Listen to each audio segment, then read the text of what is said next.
hang around here for a minute or so. It is just before 7 o'clock, so I'm hoping that people will start to appear in time for 7 o'clock, where I'll be waiting.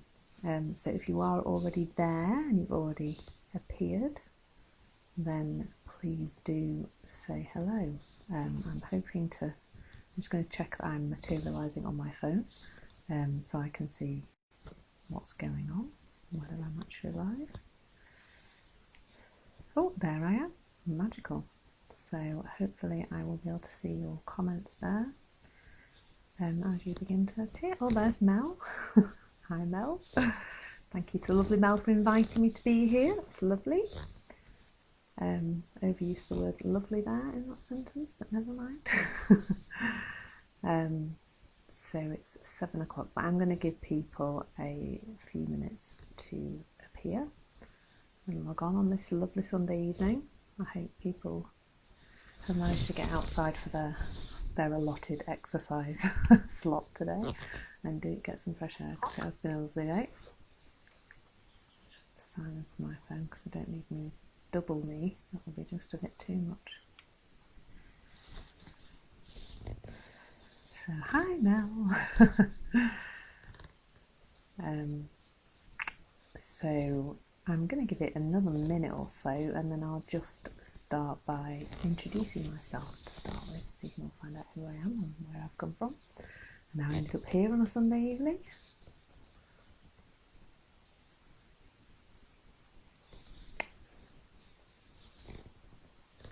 So if you are there, perhaps Mel, you can tell me what you've been up to today, and whether you've managed to get out and get some sunshine, because it has been beautiful today. We're discovering all sorts of places right on our doorstep that we didn't know were here. We live in the west part of Leeds, and we're managing to walk from our house in Farsley to all sorts of places, into the woods and up into the hills that we didn't even know were here before, because usually you get in your car, don't you, and go places, and we're walking from home at the moment for our exercise. So we managed to end up in a wood in Pudsey that I didn't even know was there today, which was great. Just nice to get out in the fresh air and sunshine and do our hellos to lots of people 2 meters apart, which is also quite nice, really. There are lots of positives for the time that we're in at the moment.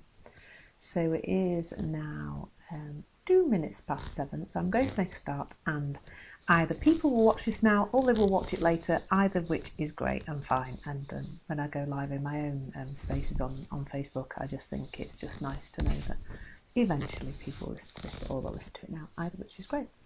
So I'm going to start first of all by introducing myself and telling you how I came to be here. Not just because I came and sat on my sofa and plugged my headphones into my laptop, but actually how I came to be here as opposed to what I used to do. So just over 5 years ago, actually, it was 5 years ago exactly on Tuesday last week, the Tuesday this week, 31st of March, I actually walked out of my job where I was a head teacher in Pudsey, and never went back. And what had actually happened was, on that day I actually had burned out, is probably the best description for it. I've heard it called a nervous breakdown, I've heard it called all sorts of things, but I actually looked at my computer on that particular morning and just thought, no, that's it, can't do that anymore. Couldn't bend down, couldn't switch on the computer, and ended up walking out, and as I say, never going back. That day I was diagnosed with severe depression, but in actual fact I had severe adrenal fatigue to the point of actually my adrenal glands burning out. So I had been very stressed for a very long time, and then in the year and a half or so prior to the breakdown, I took my stress to a whole ridiculous level. I was living a really ridiculously busy life, A, as a head teacher, B, as I recently became a single parent, and C, was doing all sorts of other things that I thought were making me happy, like going out and drinking too much and dating too much and partying too much and salsa dancing a bit too much as well. So I actually just wore myself out by doing far too much. And I think it's really interesting, this period of time that we're in at the moment, where people are having to, or have no choice other than to do less. That some people are really finding that quite difficult. You know, I see on Facebook people who have gutted their house from top to bottom, redecorated and completely refurbished the garden within the last week or two, because suddenly they're not running around busying, taking their kids places and doing everything else they used to do, and they're suddenly having to slow down, and some people are finding that really difficult. And what I'm going to talk to you about today really is my journey from that burnt out crazy lady to someone who has reached a point, I would say, of much more peace inside my mind, much more clarity, and life is better as a result, I would say. Life is slower, but it's much better. So my journey from that point on the 31st of March 2015 to now has taken me to experience all sorts of different things that have helped me along the way. So things like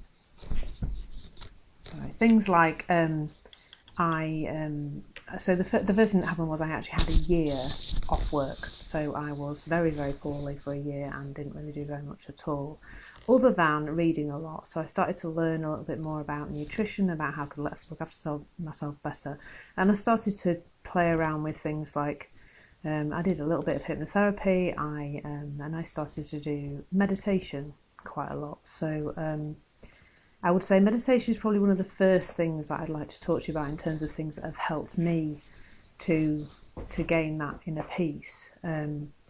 So I now meditate every day for about 20 minutes, and most of that now is just silent meditation. So I sit and I just focus my attention on my breathing.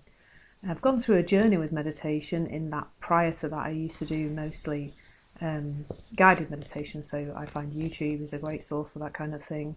There are obviously lots of apps like Headspace and Calm and things like that. So I'll tell you a little bit about meditation and my thoughts on it, because I think it's something that a lot of people get quite hung up on, actually. They don't think they can do it because it seems like it's something for people who are really spiritual or are able to quieten their mind. So meditation is not a process of quietening your mind, is the first thing to know about it, because that is actually an impossibility. And that's why a lot of people think they fail at a meditation, because they think they've got to silence their mind, and that's not possible, because you don't decide which thoughts come into your mind and when they come into your mind. They just appear, and you'll have all experienced that randomness of thoughts, like, why am I suddenly thinking about something that happened 5 years ago, completely out of the blue sometimes, and you think, where's that come from? Well, that's because that bit of thought production isn't really up to you. So while you're meditating, your thoughts absolutely will continue to come into your mind. That's completely normal. And the purpose of meditation really is to train your mind. It's a training process, not really a relaxation process. It's a process of training. So it's like an exercise class for your mind, really. So the process is that there are thoughts that you are focusing your attention on, and you're taking your attention from those thoughts to your breath. And it's just that repetitive process of, my attention is drifting back to my thoughts again. I'm just going to take it back to my breath, and I'm going to notice my breathing again. You're not changing your breathing. You're not doing anything with it. That's great that Mel's saying that she loves meditation. It's something that she's only been doing for 6 months, but she's noticed a difference. And that is really one of the other things about meditation, is that training ground. It takes a while. You know, I'm sure Mel would say that if she's going to help you to learn to do a press-up, for example, she's not going to expect you to go from nothing to being able to do 50 press-ups overnight. That's not how it works in your physical body. But for some reason, we have this expectation that our minds would be different, and that to train our mind would happen very quickly, and we would notice a difference. With meditation, that training of taking your attention from your thoughts to your breath, although it does have an impact on your mind quite quickly, it's not perceivable to you for quite some time. It takes a while for you to notice the difference that meditation has on your mind. So that was one of my first steps on my journey to find inner peace, was that regular meditation. And that realisation that I had to keep doing it kind of every day for it to have the impact that it now has had on my mind. It doesn't happen overnight, and you have to be persistent and keep going. So that's one of my first things that I would recommend to find inner peace is meditation, and to be extremely patient with yourself with that process. With me, I would say I gradually noticed a difference, but I think about 18 months in, I just suddenly thought, oh, there's just a lot less noise in my head, or I'm noticing a lot less of the noise, and I've got a lot less of that chatter. You know, that thing you have where you continually feel like there's somebody patting you on the shoulder going, oh, you haven't done this and you've forgotten to do that, and why haven't you done that, and what about this on your list, and don't you think you should be doing that, and all those other voices that are quite negative about us and what we've done wrong. And, you know, the noise in your head can sometimes feel like a motorway at rush hour. And all of a sudden, I noticed that my noise in my head was just a lot less. It was less like the M25 at rush hour, more like a country lane. Or more like the roads now, actually, to be fair, because the roads now, like the roads have meditated and gone very quiet. So, that quietness in my mind took time to come. But there will have been no less thoughts. It's just that I was able to not notice them as much and allow them to come and go, which is where inner peace really comes from. So one of the other things that I found really positive for me has been a focus on gratitude, and I know that you're having a little focus on gratitude in the group, which is brilliant. So for me, I have kept a gratitude journal now for over 5 years. So every day, at the end of the day, probably after this, I will sit down with my gratitude journal, and I will write 4 or 5 things, just in little sentences, of things I'm grateful for today.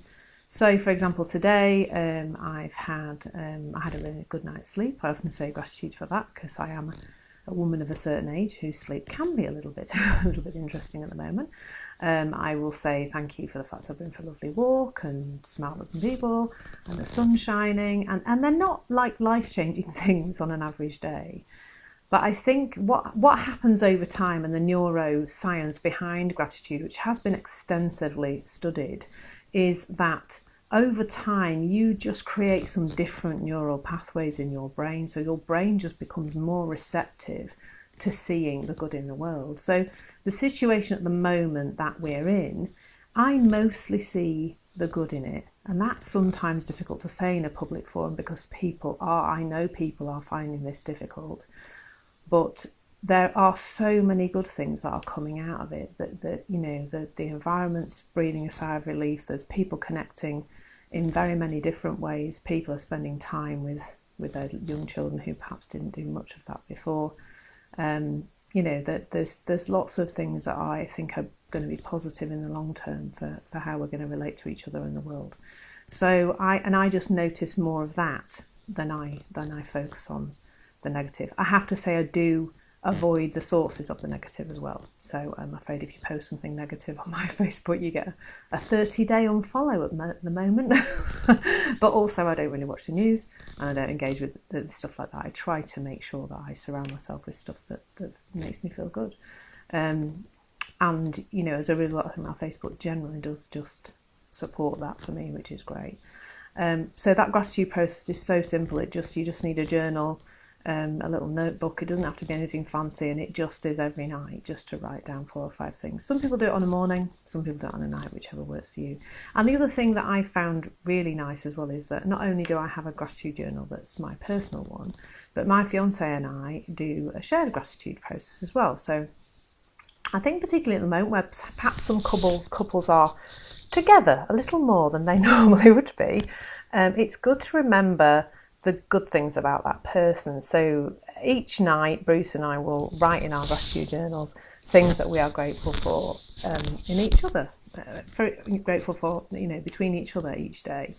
So I'll write a page for him, he'll write a page for me, and we'll thank each other for all those nice things that we've done together, nice things that we've done for each other. And often, we'll do things like we'll sometimes apologise in there as well, and tell each other we still love each other and it doesn't matter, and all that kind of thing. So we found that to be a really, really lovely process, and I think it's definitely made our relationship stronger over time. So those two things, I think, have been my most pivotal things in the journey up until probably the start of this year, back end of last year. Now, I recently went to work with a coach called Peter, and he has trained with a guy called Michael Neal, who wrote The Inside Out Revolution. That is a book that I would highly recommend anybody who wants to have more peace of mind. And when I first went to see this coach, it was in January, and I was all a bit gung-ho about myself, really, in that I was saying, you need to help me procrastinate less. So that was my little mission. I was procrastinating too much, and I was having a go at myself about it and not being very good to myself about the fact that I thought I was procrastinating. And in the scope of that conversation, he kind of said, what if that's okay? What if you just do what you feel like doing? And I was a bit stunned, and we've had a number of conversations since then. And the situation of me not doing what I thought I should be doing is all wrapped up in thought. You know, what should I be doing? Well, all that's just thought anyway, isn't it? You know, that these rules that I've given myself about what I should be doing are just things I've thought up, and they're not real. And that's been the crux of these conversations I've been having with this coach. So the next level, really, I suppose, of where I've gone now in terms of inner peace involves these next few things I'm going to share with you. So the first understanding that I've come to really during this year is that circumstance does not create your feelings. So at the moment, it's very easy to say that the situation we're in as a nation is creating feelings within us. But in actual fact, a situation cannot create a feeling. And what comes in between a circumstance and a feeling, or a situation and a feeling, or somebody's behaviour and a feeling, is our thoughts about that thing. So there is a kind of scenario there where we see something, experience something, take something into our senses. We then think about that thing in a particular way, and then we end up feeling a particular way. So the circumstance leads to a thought, and the thought leads to a feeling. But what we've been taught, probably from being very young, when our mum said to us, "You've made me really angry by not tidying your bedroom," etc., we've learnt that a circumstance or a person or a situation can make us feel a particular way. And that's actually quite, it's disempowering in many ways, because we end up thinking that we've not got that much control, because people can do things and situations can happen, and then we'll end up feeling a particular way, and it's all outside our control. But in actual fact, the thoughts about those things is what creates our feelings, not the actual circumstance. And I'll give you there's a great little story that I came across in a book by a guy called Jack Pansky, who's actually a mentor of Michael Neal's. And he tells a story. He tells about dandelions. Just stay with me here, folks, as I tell my little tale about dandelions. So he talks about dandelions and the fact that a dandelion, you know, the facts of a dandelion is a flower with a green stalk and leaves, and it has a yellow head. That's the facts of a dandelion. You know, that's it, just exists. If you're a gardener who absolutely loves to have a pristine, beautiful green lawn, you know, one like a billiard table, you know, like a pool table, then a dandelion is a terrible, evil thing that you don't really want in your life. It makes your lawn look ugly, you don't like it, you want to dig every last bit of it out, you're going to squirt it with weed killer, they're going to make you angry when they turn up, you're going to be frustrated by them. So you can see the gardener's feelings about a dandelion can become quite strong. You know, those gardeners who want those beautiful pristine lawns really do not like dandelions, and they have a lot of strong feelings. But those feelings are all created by their thoughts about the dandelion. The dandelion's doing nothing, really, is it, bless it, other than just sitting there growing and minding its own business. So the opposite of that is if you think about somebody who loves bees. And somebody who loves bees knows that a dandelion is a really great source of pollen for a bee. And bees really, really love pollen. and love the pollen from the dandelions. And bees, of course, are really vital for our survival. You know, without bees, we don't have pollination, and then we're all a bit doomed. So people who love bees and know that bees matter and like the environment and that kind of thing, they think the dandelion is absolutely amazing. They absolutely love dandelions. They think dandelions are beautiful and wonderful, and they want to see more and more dandelions growing all over the place. And they probably feel very sad that they know the gardeners are killing the dandelions and the council are coming and mowing them all up off the central reservation. And they will feel very differently about the dandelion, and also about the doom of the dandelion. They'll feel really sad. And that's just I think that's a really simple example of how something as little as a dandelion and something as, you know, relatively insignificant as a dandelion can create so much passionate feeling in two different types of people, thus showing that the dandelion isn't making anybody feel anything. The people's thoughts about the dandelion create those feelings in those people. And when we begin to understand that about every single thought that we have, it's the thought, not the thing. The thing is not creating how you feel. It's the thought that's creating how you feel. That's actually becomes quite an empowering place to be. So having that understanding is great, because it does give you all this empowered feeling. However, it's sometimes not an easy thing to do.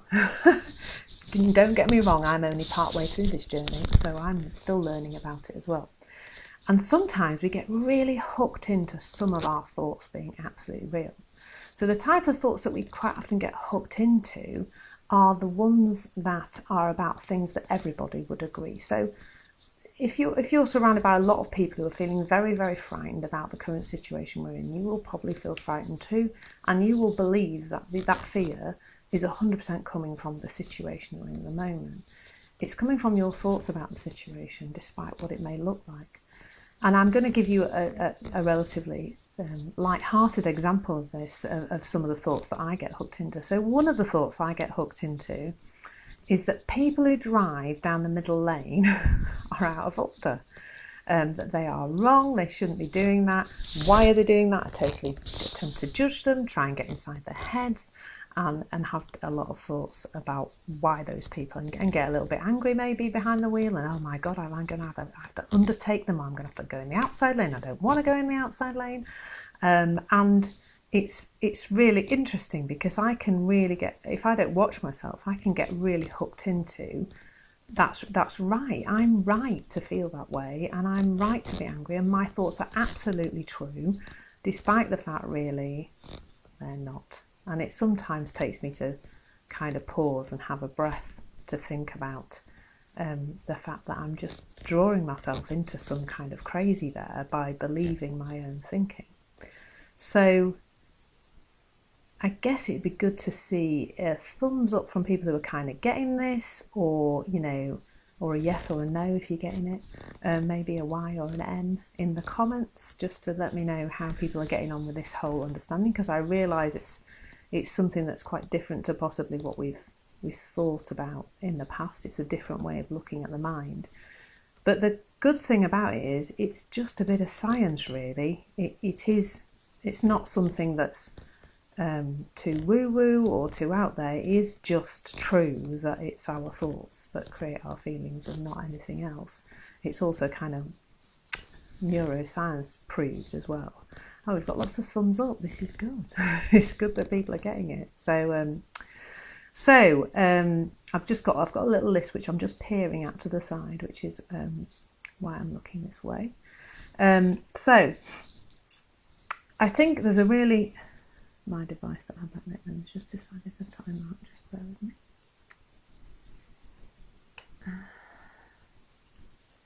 Okay, so the other thing that I think is useful to think about when you're thinking about your thoughts and where they might take you and how they might make you feel is to think about how much time we spend thinking about what's inside other people's heads.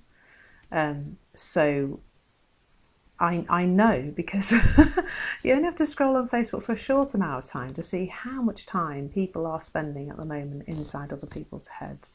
So there are some people spending time inside the government's heads, and some people are spending time inside the person in Asda who didn't understand what 2 meters looks like, and there's lots of people spending time inside other people's heads who are or are not wearing gloves or masks or whatever else is going on at the moment.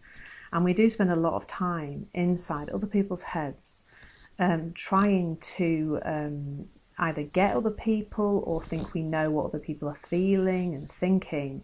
And personally, I don't know what you think, but I find that a little bit exhausting, actually, because you absolutely can never ever know what is inside another person's head. So those are thoughts that are definitely spinning you a yarn, as we say. They are not true. You really can never know what's inside somebody else's head, ever. We've got all sorts of surprise and interesting faces coming up there. Some laughing faces. Because even if you live with somebody, even if you've been in a relationship with them for 35 years, you may know a little bit more about what makes them tick, but you really can never know what's inside their heads. And I think we've mostly got ladies on this call by the looks of it.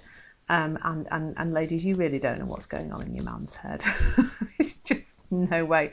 And in fact, when I ask Bruce quite often what he's thinking, he says nothing. So that's not very helpful either. But also it's probably true if that's what he says. So that's another thing to think about when you're thinking about thinking. So a lot of what I'm doing today is talking to you about thinking, is that those thoughts that you have about what's in somebody else's head, they are definitely made up. And the less time we spend inside other people's heads, the more time we can kind of spend looking at our own heads and how we're feeling and what's going on for us, rather than what's happening inside other people's heads. So, final thing I'm going to do is share a nice little analogy with you, because all this stuff about thoughts, and we talked about this a bit when I talked about meditation, is that, thoughts are so random, aren't they? They just seem to come from nowhere, and we seem to not have any control which thoughts appear in our head at which time. And that kind of adds to the concept of the fact that they're all made up.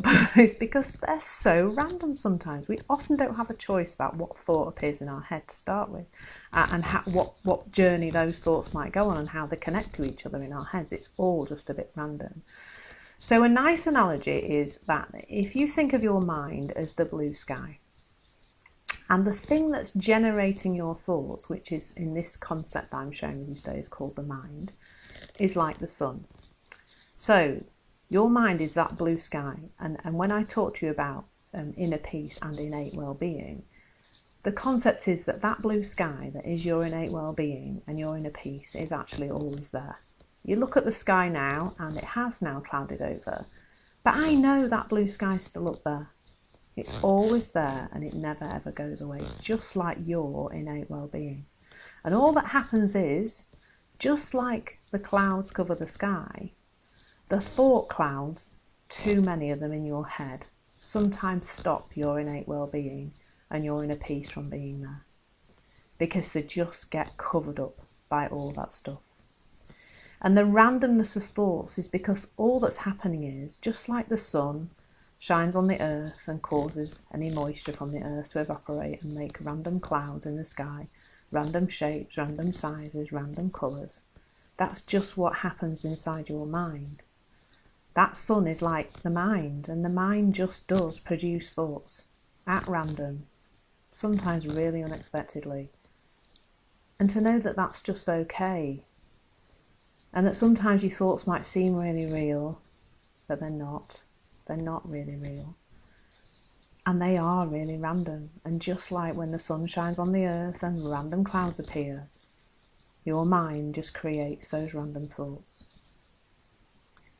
But when you realise that, and you realise that all the time there is a gentle breeze blowing through your mind, and that gentle breeze can just keep blowing those thought clouds from one side of your mind to the other, and off and out again, and that you don't need to attach to any of them, and you don't need to grasp hold of them, and you don't need to make them yours, because all of them are not true. All of them are just fluffy white clouds that are going to disappear again. As you gain more and more of that understanding, you get closer and closer to inner peace and closer to understanding that your innate well-being, who you really are, is always there. And that's really where the inner peace and the innate well-being comes from, and why it's always there for you.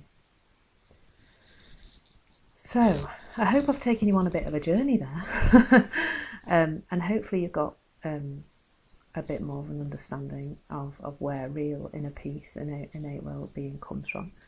Inner peace is there, yours for the taking, once you understand that your thoughts are not real, and that innate well-being is always there all the time. It just gets covered up by thought sometimes and seems not to be there, but it really is.